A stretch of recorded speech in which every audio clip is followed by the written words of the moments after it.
Allow your eyes to close.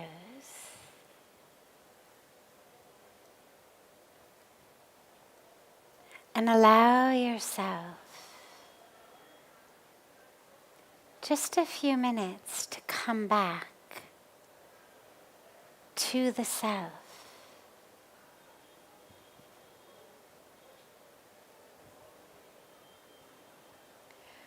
Our awareness and our attention get so distracted, they get so hijacked even by that which is happening in the world around us. What other people are saying or doing. How we feel about what they're saying or doing. All of our planning, what we're going to do. That we're not actually ever right here. So just take a moment and allow yourself to come right here.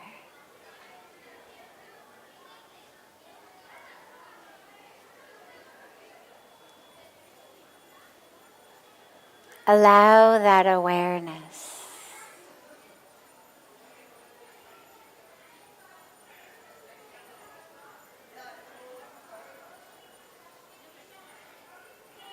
allow that presence.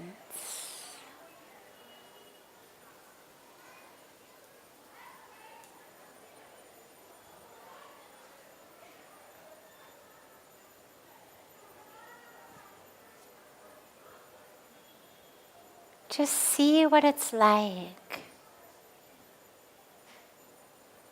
to have your mind, to have your awareness fully in this very moment, fully anchored into your breath.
If the mind wanders, just bring it back.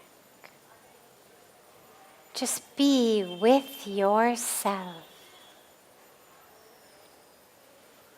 free from the judgments, free from the bouncing around of the monkey mind.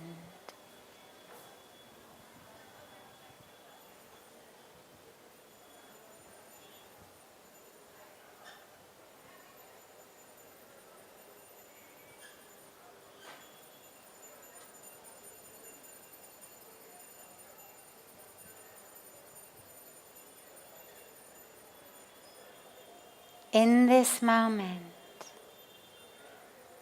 in the perfection of this moment,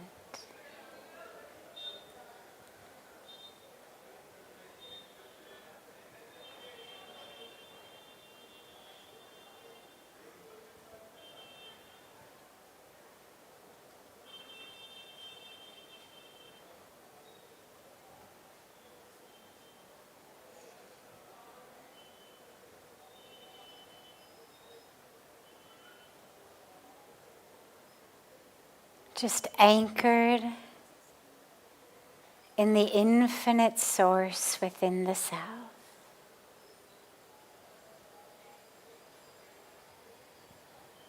Anchored in your center.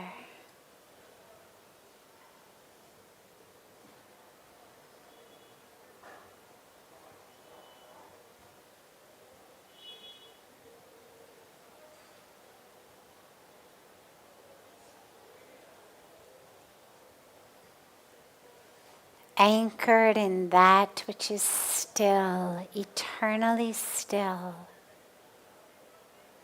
even in the constant motion of the world.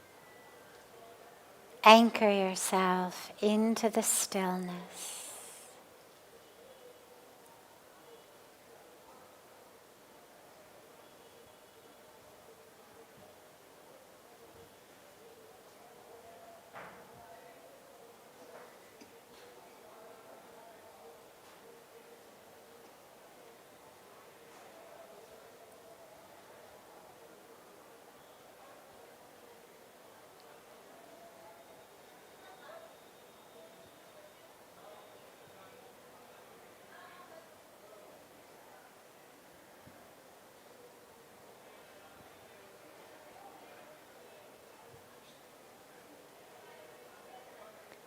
Slowly and gently bring the palms of your hands together at chest level and rub them gently against each other. Press the palms of your hands into your closed eyes.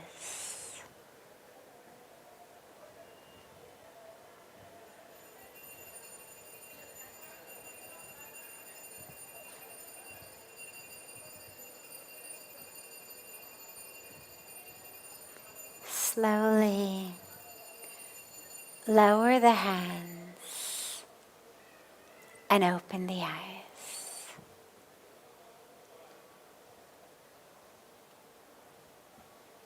Welcome to Satsang. It's beautiful to be able to be together.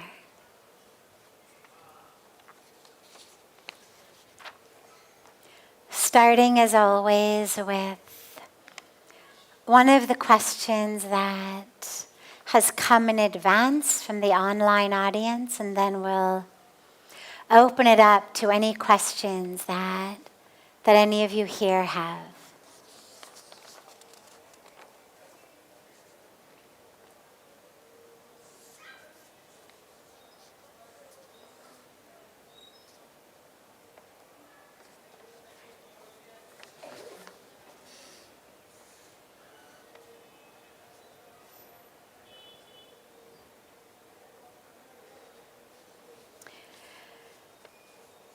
What does the Bhagavad Gita teach us about karma yoga?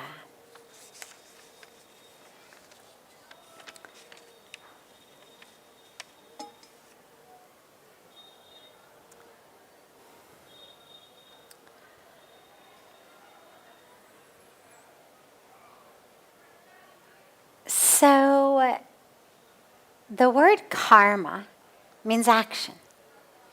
Karma yoga means yoga in action, or action as yoga. Yoga is unity,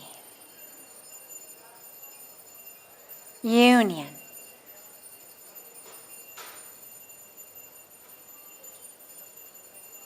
Just take a moment and listen to the beautiful bells. I love that. It's the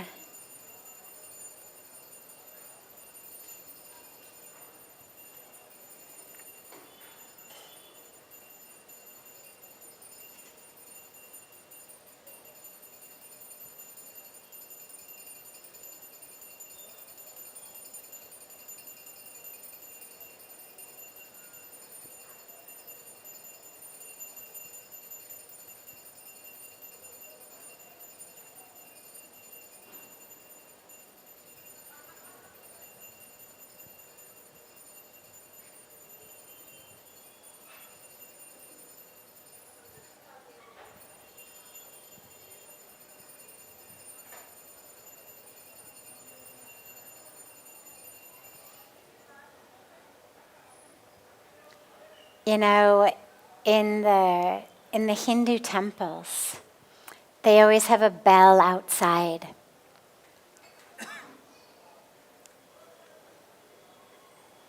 And a lot of people think, I've heard a lot of people say, oh yeah, the bell is to, alert God we're coming. Wake up God on the way in. Like, as though when someone comes to your home, they ring the doorbell and you get all, yeah, okay, somebody's here.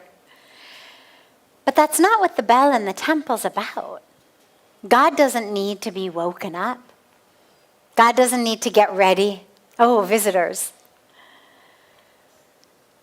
We ring the bell to wake ourselves up, that we are going into this sacred place, into this sacred area.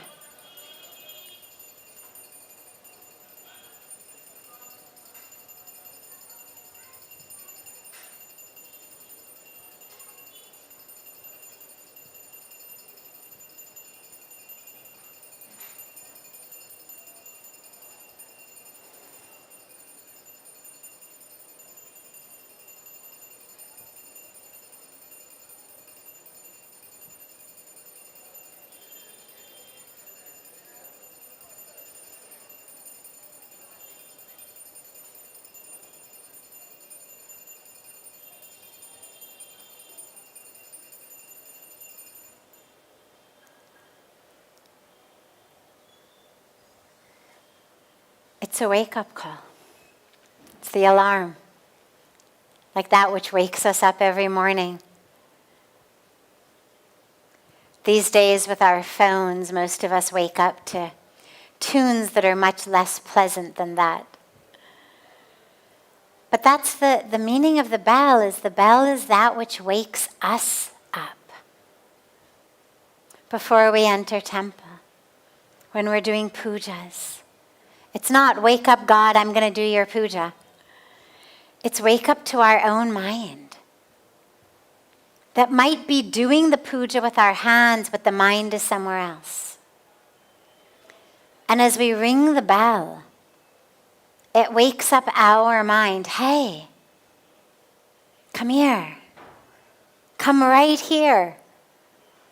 Be right here, right now. It's like, if you think of a child trying to get your attention, right? They're going to keep pulling on your clothes and keep until you pay attention. And the bell is that we keep ringing it until we are there, fully paying attention. So I always love when their puja coincides with the beginning of satsang.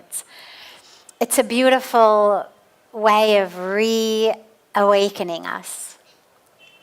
But going back to karma yoga. So karma is action. Yoga is union. Karma yoga is those actions which arise out of an awareness of oneness.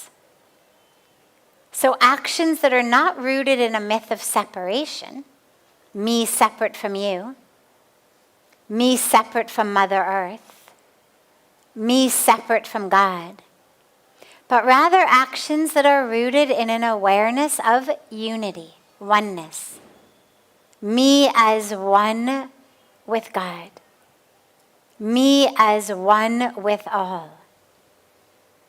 When we say soham, or aham brahmasmi, means I am that. I am one with the divine. I am the divine.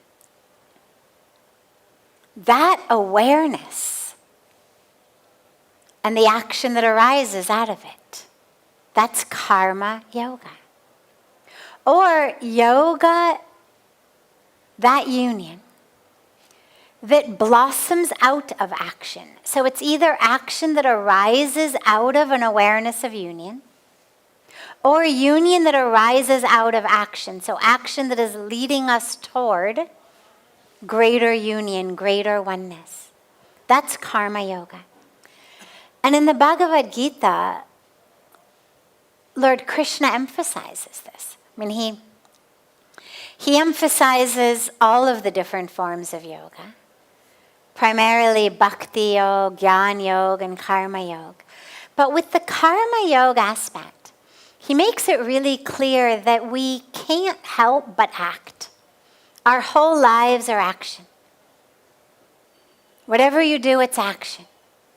Even you sit here, you close your eyes, sit on your hands, plug up your ears, you're still acting. It's still action. That there's no way to avoid action. So what then is the way to avoid the karmic repercussions of our action that make us stuck in this cycle of birth and rebirth and death, this wheel of samsara, as they say? And the only way is surrender. Just total surrender. It's the only way. Bhagavan Krishna says, Yat karoshi yadashnasi yajjahoshi dadasiyat yat tapasyasi kaunteya tat kurushva madarpanam. And it means offer. Just offer, just surrender. Everything you do. Everything you do, offer it to me. Whatever you do. Including, interestingly, your sadhana, your yoga, your yagnas, your tapas, your all of the things that you would consider even your spiritual practices. Offer that also. Offer everything to me. Surrender everything to me. It's the only way out of this stuckness, is to just surrender. So we do our actions. We do them in alignment with yoga, an awareness of oneness and union. We do them in alignment with our dharma. And we do them fully surrendered to the divine, without any sense of doership. Most of us do something, and either we think, oh my God, that was so stupid. I can't believe you did that. Oh my God, you're such an idiot. Or we think, that was so great. I'm so good. I'm so smart. I'm the best. I'm the one who makes everything happen. So either I'm so stupid or I'm so great, but either way is false. In that surrendering, it's an awareness of, I'm not the doer. I'm not the doer. God is the doer. You are the doer. I'm just that through which your doing happens. I have offered myself as just this vehicle, this instrument. And that's when our doing becomes being. And that's when even no matter how much we do, because of course the point is to keep doing, to keep serving, to keep acting, but no matter how much we do, it doesn't make us stuck. Because we are just the instrument. Other questions? Any question that anyone here has? Yes. Excuse me. He's just going to get you the mic. Thank you very much. The question I have in my mind is, how do we differentiate between consciousness and mind? Between consciousness and? Mind. Mind. Thank you.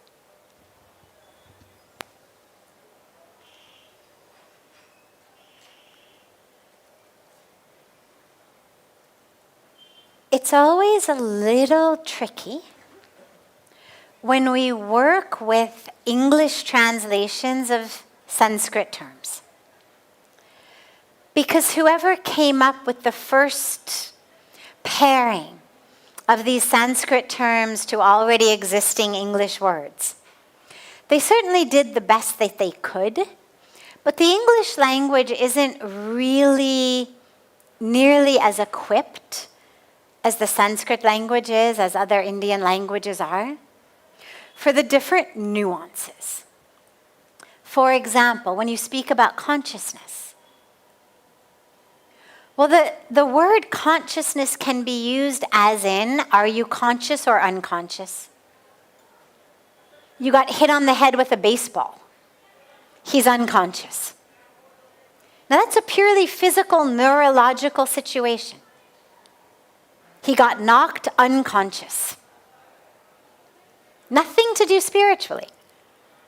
Just a baseball hit him in the head, now he's unconscious. Goes to the hospital, they pump him full of some kind of adrenaline or do something. He's conscious again. Now, he hasn't attained any kind of spiritual experience, but what it means is essentially his brain, we're not even talking mind, we're talking brain, has essentially come back online. Brain has gone offline, brain has come back online. We also speak about consciousness sometimes as kind of a synonym to awareness. Be conscious. Essentially means be aware. When you meditate, be conscious, be aware, be mindful. These are words that are used kind of synonymously. And I'm pointing all of this out in advance because it's important to differentiate, because I know when you're talking consciousness, you don't mean the first situation, you don't mean the second situation. You're not talking about brain being online, and you're not talking about focused attention. When you speak about that level of consciousness, that is, in a sense, that truth of who we are, which you could almost use synonymously with spirit or soul. It's independent of the body. I might lose consciousness from a baseball hitting me, but my consciousness has not actually gone anywhere when we look at that deeper meaning of the word. Brain is offline. Mind is still there only in terms of its sanskaras. So if I end up dying, for example, from being hit by the baseball, the doctors would say she never regained consciousness. And yet, as I leave that body and take a new body, the truth of both incarnations is that I am consciousness. Like I am spirit, or I am soul, or I am divinity.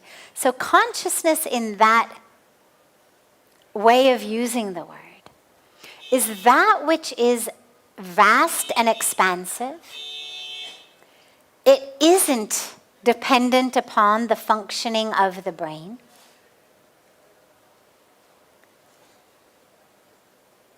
But it is that which we can access. It is an aspect of, or a way of thinking of, soul, spirit, divinity, that we actually can access much more easily. So for example, as you meditate, you can go through different layers, these different layers of consciousness. The first layer is just bring your consciousness here. Means arrive, come here, be present. Stop being distracted. Be mindful. I am conscious. But then I can go a step back. And I can notice that I am aware or conscious of the fact that I am here, conscious, mindful. Then I can take another step back and anchor myself as the one, the awareness that is aware that I am aware, that is aware that I am conscious. And as you meditate, you can actually keep going back, anchoring into vaster and vaster experiences of consciousness. So the first is literally the neurons of my brain, my attention, my focus. And then as we go back, it gets a bit softer and less contained. Now I am aware that I'm conscious. But I'm also aware that there's a breeze that's blowing. I'm aware that there's a sound coming from over here. Then I take a step even farther back. And I'm just awareness. And then I take a step even further back. And there no longer is a verb of being aware. It's no longer an action that is happening. It's much more just an isness. Consciousness just is. It's just a state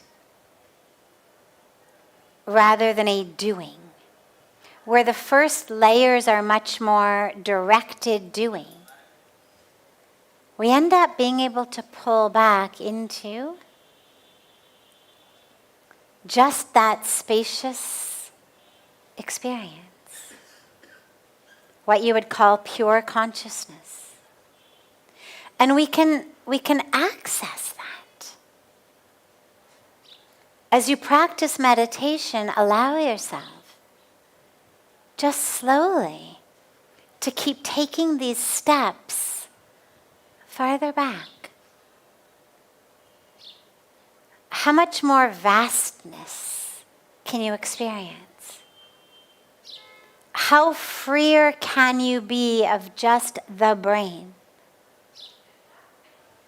So consciousness is that which isn't boxed in by anything. The mind is that which is impacted by experiences I have. So the mind is the place in which we speak about sanskaras, or the psyche. And the mind, that aspect of the mind, man, buddhi, and ahankar, that forms what we call the subtle body, sukshma sharir, that travels with us from birth to birth. So the impressions upon my mind, uniquely mine. I have a different mind than you. But consciousness is something that in a way we are both simply accessing. Like spirit, like soul. That there's an infinite presence. And through the use of my mental faculties, through the use of my mind, through the use of my individual consciousness, being conscious, being aware, focusing my consciousness, I can tap into that greater sense of consciousness. So mind is distinctly mine. Now, of course, you say whose, because it travels with my soul even after I lose the body. So mind is not of the body, but mind belongs, you could say, to my soul's journey. The journey of my jivatma that's taking birth and reincarnation. So does the mind travel with that. It is hooked into that. But the full expanded sense of consciousness is not. My individual consciousness is. But the highest form of consciousness, divine consciousness, supreme consciousness, that's something we tap into rather than something that we carry with us. Does that make sense? Okay, good. Wonderful. It's always important when we use English to be really specific. Because Sanskrit has all of these different specific words, but English, we just keep using the same words to mean too many different things. Yes? Chitta and consciousness, same thing.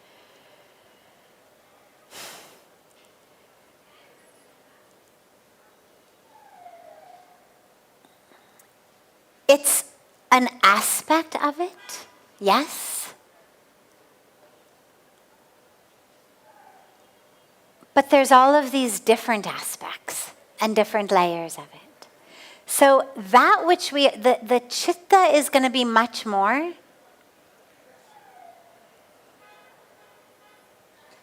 that expansive, like when we say Sat Chit Anand, right? So we're talking ultimate truth. We're not talking my truth. We're talking ultimate consciousness, ultimate bliss. Not just my truth, my awareness, my bliss.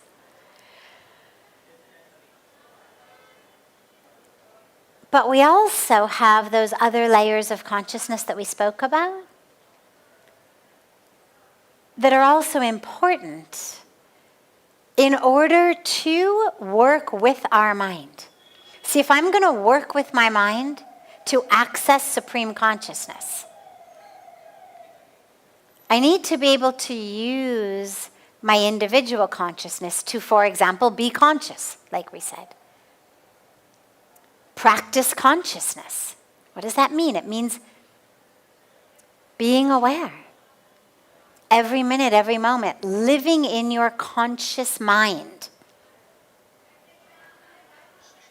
compared to the subconscious mind.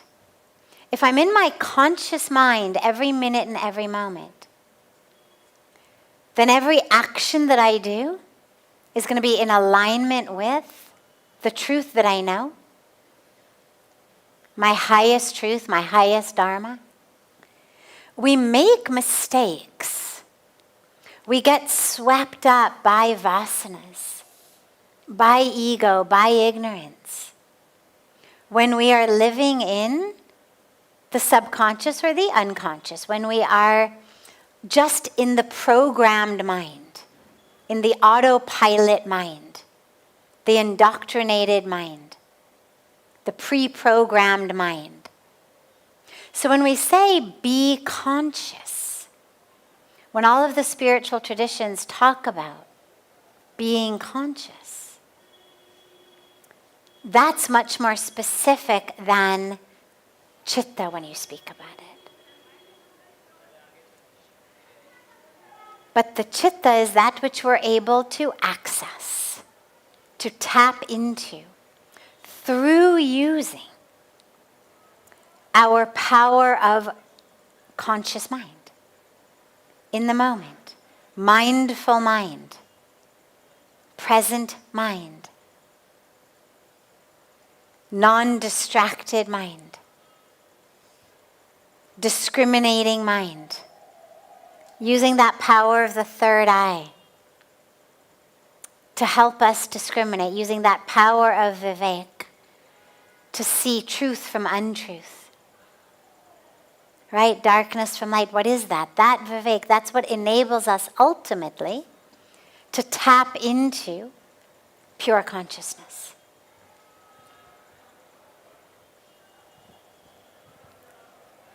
One of these days we have to come up with better English words for all of the different Sanskrit meanings. Yes.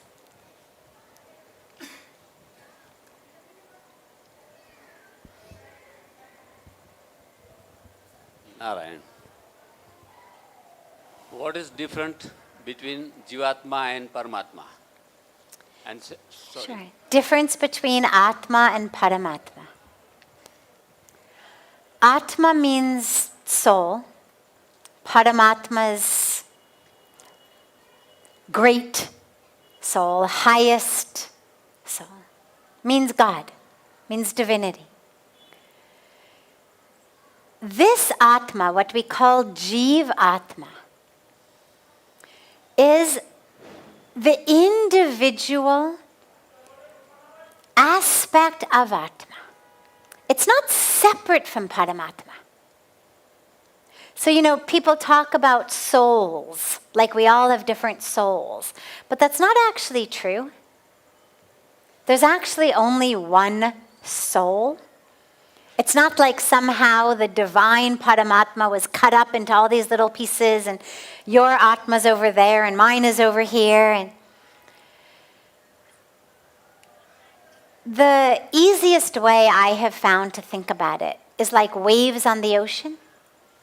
If you can think about the ocean as being infinite, if there were just nothing but ocean, well, then you think about individual waves as Jiv Atma. So they've come up and out of it, means it's an aspect of it. But even when the wave is a wave, it's still ocean. It's never stopped being ocean. Its highest truth is ocean. Yes, it is wave. Yes, I have Jiv Atma. Yes, my Jiv Atma is on a different karmic journey than Rohan's Jiv Atma. We all have our own Jiv Atma with different incarnations in different bodies, different karmic packages we're working through. And yet, ultimately, we're all just different waves of the cosmic ocean, not actually separate. This is where the teaching of Advaita, right? Non-duality, there is nothing but God, means there is nothing but Paramatma. All separateness is an illusion. And it is insofar as waves on an ocean ultimately are illusory in the cosmic nature of the ocean.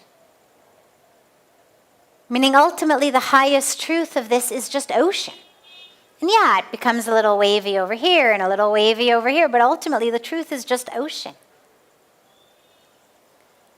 Even as the biggest wave, even as a tsunami, if you take a drop of that water and you look at it under a microscope, the scientist will tell you ocean. They're not going to say wave. They're not going to say tsunami. Oh, this is a drop of a tsunami. Drop of a tsunami is identical to a drop of a baby wave, identical to a drop of ocean deep down. The core truth is ocean. The core truth of each of us is Paramatma. This is what yoga is. The journey, the reunion of Jivatma with Paramatma. the coming back together of that which never was separate. But I just forgot. Just forgot. And yoga's the practice that makes us remember. It's not that yoga actually unites us. It's that yoga reminds us that we never were separate. The final stage before samadhi is dhyan, meditation. It's not glue. It's not a sewing needle. So it's not actually an action that is somehow connecting two things that were separate using glue or Velcro or a needle and thread. The final stage is meditation. It is just reminding us of that which has always been true, which is that we are one.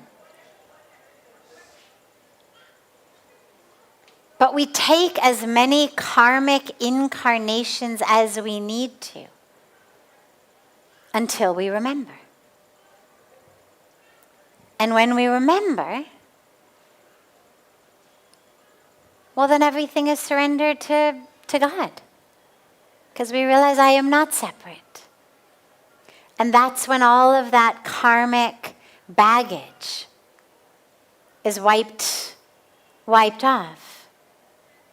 And that's when we attain moksha, freedom, oneness. Yeah. Yes.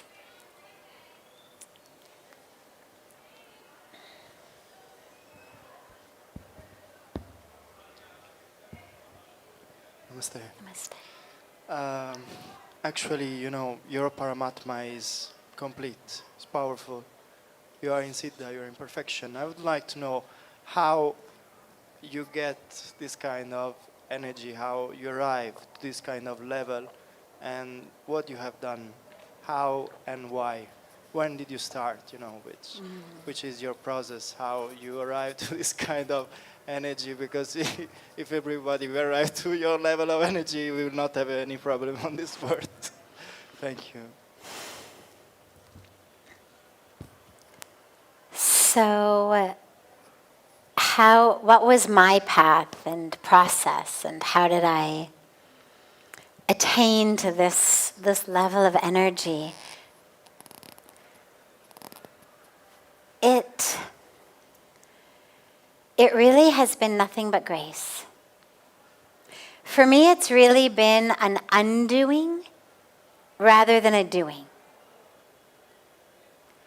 It's been much more a letting go. The metaphor that I like to think about is if you come home from a really tough day at work, and you come home and you're tired and you're stressed, and you want to get into a nice hot bubble bath. You're going to take a nice bath, maybe you'll put some essential oil or something in it and make yourself relax. The first thing you have to do in order to make that bath really relaxing is take off your clothes, right? It doesn't matter how perfect the temperature of the bath is. It doesn't matter how much lavender you put in it. If you enter that bathtub in your suit and tie and shoes and hat or whatnot, you're not going to feel relaxed. You're not going to feel, And the same thing is true in life. The more we are holding on to, the more stuck we are. And so for me, it's really been a constant letting go. First, on big levels, letting go of all of the identification that I had of who I thought I was, the stories that I told myself about myself. Oh, this is who you are. Oh, this is what's important. Oh, this is how to live. once I let go of that, it's still continuous. It's still a daily, hourly practice of letting go. A thought will arise. An emotion will arise. A belief will arise. And I'll start to feel my mind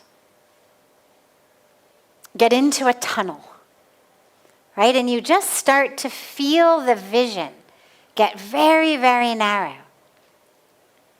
Something about that moment you think is not quite right. Whether it's what someone else is doing, whether it's the environment, whatever it is. And suddenly you're in this tunnel vision. And what I've realized is if I can just let go of that belief, the vision goes back to being wide. That it isn't actually that person or that situation that's causing me the trouble. It's my belief about it. And if you can let go of the belief, let go of the story, you're actually free. And so for me, the energy, I don't feel like my energy gets sapped very much. Because the things that sap it are the things I keep trying to let go of. The things that sap the mind and sap your energy are getting constantly stuck in stories, in dramas. And if you can let them go. And I don't mean repress them or suppress them or deny them. Bypass them, because that doesn't actually save your energy. Then you have to use all kinds of energy to keep it under pressure inside so it doesn't come up. But I mean, really, just let it go. Just ask yourself, is it worth it? Yeah, I can keep thinking about this thing, but is it worth it? Yeah, I can stay upset about this, but is it worth it? Yeah, I can be frustrated about this, but is it worth it? Yeah, I can hold on to this story, but is it worth it? And just keep asking yourself, what is my prime goal here? To be righteously indignant? Right? I mean, is that any kind of a prime goal? Of course not. My prime goal to be the one who's right in the situation? No. The prime goal is to live in a high state of energy, a high state of awareness, of connection, of love, of presence, of consciousness. But in order to do that, I have to keep removing the junk. You know, it's like if you go out to a lake that hasn't had any movement, a still lake, there's been no wind, no boats on it, no movement in the lake. There's this level of grime that starts to form on the surface of the lake. Your reflection in it, you'd have to clear away the grime, and only then you can see. But then if you go away for another couple days, and again, there's no movement in the lake, there's no waves, no nothing, that grime would form again, and you'd have to come back and again clear it away. And this is the way that it is with our energy. If we don't keep attending to it, if you don't keep clearing, you get that level of grime that just forms over our vision, over our mind, over our way of moving through the world. We can't see clearly. It saps our energy. And so our spiritual practices are those that just keep clearing away the grime so we can see the truth of ourselves. Yeah, beautiful. We will take all of yours tomorrow evening. Okay. We'll start, we have 3 questions already for tomorrow, so we'll start with those right away tomorrow. I hope you all have a beautiful, beautiful rest of your evening tonight. And I look so forward to being together again with you all tomorrow. And so much love to you.